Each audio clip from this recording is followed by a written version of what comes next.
You know that idea of an ordered, intelligent universe? Or the concept that you, right now, have an immortal soul? Well, a huge chunk of Western thought on these massive questions, it all traces back to one guy, the ancient Greek philosopher Plato. So let's dive into his incredible blueprint for reality. And honestly, it all kicks off with this single powerful idea. This quote, it's basically the master key to his entire vision of the cosmos. It tells us that for Plato, the universe wasn't born from some random accident or a chaotic battle. No, it was created out of pure, unfiltered goodness. So, let's start right there, because before Plato even gets to the how of creation, he's totally insistent that we have to understand the why. It's all about that divine motivation. And this forces us to ask a really huge philosophical question, one that Plato just tackles head-on. I mean, think about it. If you're a perfect, complete, totally self-sufficient being, why bother creating anything? What's the point? And Plato's answer is just, well, it's profound. He says the creator wasn't lonely or bored. He wasn't missing a thing. He was just so full of goodness that he wanted to share it, to craft a world that would be this beautiful, ordered reflection of his own perfection. So for Plato, creation isn't a necessity, it's an act of pure generosity. Okay, so if you're a divine architect and you want to build a perfect world, what do you need? You need a blueprint, right? For Plato, that blueprint is one of his most famous and honestly kind of mind-bending ideas, the theory of forms. So what in the world are the forms? Okay, think of them as the perfect, eternal, capital T, truth of everything. So there isn't just a just action or a beautiful painting. For Plato, there's a perfect, unchanging form of justice itself and beauty itself. These are the master blueprints. They're the ultimate reality that our physical world is just trying to copy. So this idea pretty much splits reality in two. On one side, you've got the world of forms, this realm of pure being. It's eternal, it's perfect, and you can only grasp it with your mind, with reason. And on the other side, well, that's our world, the physical world of becoming. It's temporary, imperfect, always changing, basically a shadow or a copy of the real thing. And we only perceive it through our flawed senses.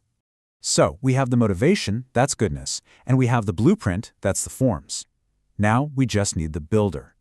Plato calls this creator the demiurge, which is just Greek for craftsman or architect. And he's not a creator who makes something from nothing. He's more like a divine artist who brings order to all the messy, pre-existing stuff. And Plato lays out a super clear process. First, the architect is driven by his own goodness. Second, he looks to his perfect blueprint, the forms, for the model.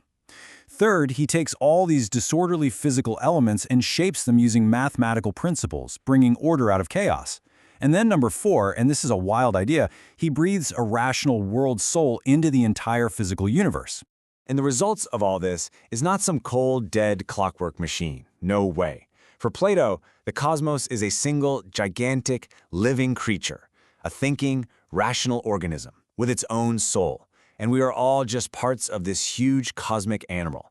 And that big idea of a world soul brings us down from the cosmic scale to something way more personal.